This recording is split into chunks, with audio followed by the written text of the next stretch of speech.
શહેરના જામનગર રોડ પર આવેલી યુનિકેર હોસ્પિટલમાં ડોક્ટર દોશીએ જૂનાગઢની યુવતીના ડાબા પગમાં ગાંઠ હતી અને ભૂલમાં જમણા પગમાં સર્જરી કરી નાખી હોવાની ઘટના પ્રકાશમાં આવી છે। જૂનાગઢના દૌલતપરા વિસ્તારમાં રહેતી અને ખાનગી પેઢીમાં નોકરી કરતી સપના મહેશભાઈ પટોડિયાએ રાજકોટ ગાંધીગ્રામ પોલીસ સ્ટેશનમાં નોંધાવેલી ફરિયાદમાં આરોપી તરીકે જામનગર રોડ પર નાગેશ્વર વિસ્તારમાં આવેલી યુનિકેર હોસ્પિટલના ડોક્ટર જિગીશ દોશીનું નામ આપ્યું હતું। યુવતીએ સર્ચ કરતા રાજકોટની યુનિકેર હોસ્પિટલમાં આયુષ્માન કાર્ડ પર વાસ્ક્યુલર સર્જન દ્વારા ઓપરેશન કરી આપવામાં આવ્યું છે તેની જાણ થતાં સપના તેના ફઈ સાથે તારીખ 3 એપ્રિલના રોજ રાજકોટ યુનિકેર હોસ્પિટલે આવી હતી અને ડોક્ટર જિગીશ દોશીએ 5 દિવસની દવા આપી હતી। તારીખ 10 એપ્રિલના રોજ સપના ફરીથી હોસ્પિટલે આવી હતી અને દવાની દુખાવામાં કોઈ રાહત ન હોવાનું કહેતા ડોક્ટર દોશીએ ઓપરેશન કરવું પડશે તેમ કહ્યું હતું। તારીખ 24 એપ્રિલના રોજ સપના હોસ્પિટલમાં દાખલ થઈ હતી અને તારીખ 25 એપ્રિલના રોજ ઓપરેશન કરવામાં આવ્યું હતું। ઓપરેશન બાદ ડોક્ટર જિગીશ દોશીએ સપના અને તેના પરિવારજનોને કહ્યું હતું કે ડાબા પગ ઉપરાંત જમણા પગમાં પણ નાની ગાંઠ હોવાથી ડાબા પગની સાથે જમણા પગનું પણ ઓપરેશન કરી નાખ્યું છે અને તારીખ 24 એપ્રિલના રોજ રજા આપતા સપના પોતાના ઘરે જતી રહી હતી। બેન પટોલિયા અમારી પાસે 24/4 પહેલા પણ આવેલા અને એમને એમના ડાબા પગની દુખાવા બાબતેની કમ્પ્લેન કરેલી। 24/4 એ અમારી હોસ્પિટલમાં દાખલ થયા હતા।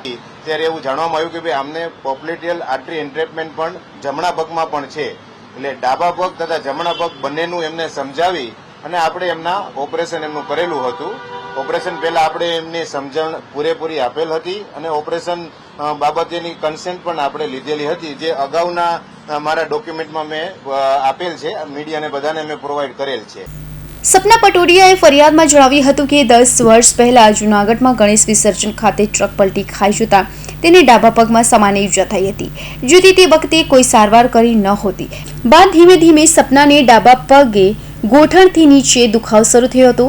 યુવતીએ જૂનાગઢમાં ડોક્ટર નિકુંજ ઠુમર પાસે નિદાન કરાવતા સપનાને ડાબા પગમાં લોહીની ગાંઠ થયાનું સાબિત થયું હતું અને આ માટે વાસ્ક્યુલર સર્જનને બતાવવાનું ડોક્ટર ઠુમરે કહ્યું હતું। ગાંઠ હતી તેનું ઓપરેશન કરાવવા માટે અમે રાજકોટની યુનિકેર હોસ્પિટલ ખાતે ગયા હતા। મારા ડાબા પગના ઓપરેશનની સાથે સાથે તેમણે મારા જમણા પગનું ઓપરેશન પણ કરી નાખ્યું છે અને જમણા પગના મારી પાસે કોઈ પણ જાતના રિપોર્ટ નહોતા, કોઈ પણ જાતની અમારી પાસે પરમિશન લીધા વગર જ એણે મારું ઓપરેશન કરી નાખ્યું છે, જેના લીધે અત્યારે મને એમાં ખોટ વર્તાય છે અને એમાં મને અત્યારે અસહ્ય દુખાવો થાય છે અને હું 2-2.5 માસથી ખાટલામાં જ છું, સતત હું ચાલી શકતી નથી અને બધા પર હું ડિપેન્ડ રહું છું। મારા ફઈ મારી સાથે હતા, એ અવારનવાર એવું કહે છે કે અમે એમના પરિવારને એના ફઈ સાથે હતા એમને જાણ કરી છે, પણ મારા ફઈને ઓપરેશન પહેલા કોઈ પણ જાણ કરી નથી કે બીજા પગમાં સર્જરીની જરૂર છે। જો કે ઓપરેશન બાદ ડાબા પગનો દુખાવો બંધ થઈ ગયો હતો, પરંતુ જમણા પગમાં દુખાવો થવા લાગ્યો હતો, જેથી સપના ફરીથી ડોક્ટર જિગીશ દોશીને મળતા તેને 6 મહિના આરામ કરવાનું કહ્યું હતું અને આરામ બાદ દુખાવો મટી જશે તેમ પણ વાત કરી હતી, પરંતુ યુવતીને દુખાવથી રાહત મળી ન હતી।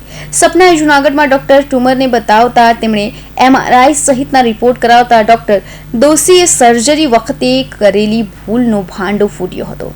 ડોક્ટર ઠુમરે કહ્યું હતું કે ઓપરેશન વખતે ભૂલ થયાથી ઘોટણના ભાગે આવતી નસ થોડી દૂર જતી રહી છે અને તે કારણે દુખાવો થઈ રહ્યો છે।